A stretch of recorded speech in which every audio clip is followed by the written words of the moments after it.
వ్యవహరిస్తున్నది అంటున్నారు.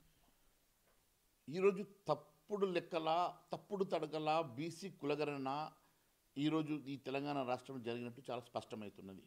మీరు voter list తీసుకోండి, ఎన్ని ఓటర్ లిస్టులో ఉన్నటువంటి ఓట్లకు సరిసమానంగా మరి ఈరోజు పాపులేషన్ చూపిస్తూ ఉన్నారు. అంటే బిలో 18 ఇయర్స్ ఉన్నటువంటి దాదాపు 1 కోటి మంది మరి ప్రజలు లేనట్లేనా? అంటే ఎంత తప్పిదం ఈరోజు. మరి ఖచ్చితంగా ఓటర్ లిస్టులో ఉన్నటువంటి ఓట్లకు సమానంగా ఈరోజు పాపులేషన్ ఎట్లా చూపిస్తారు మీరు? ఈరోజు ఖచ్చితంగా ఓటర్ లిస్ట్ కన్నా కనీసం 1 కోటి మంది ఎక్కువ ఉంటారు కదా బిలో 18 ఇయర్స్ వాళ్ళు. మరి వాళ్ళందరూ ఎక్కడ పోయినరు?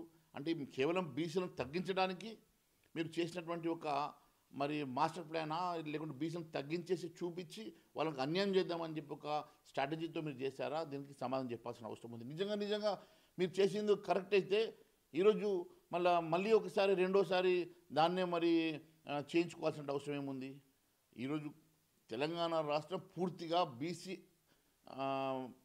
కులగణన అంశం లోపల వైఫల్యం చెందింది కాబట్టి తప్పిదాలను కప్పిపుచ్చుకోవడానికి చేస్తున్న నాటకం తప్ప ఇంకోటి కాదని తెలియజేస్తాను.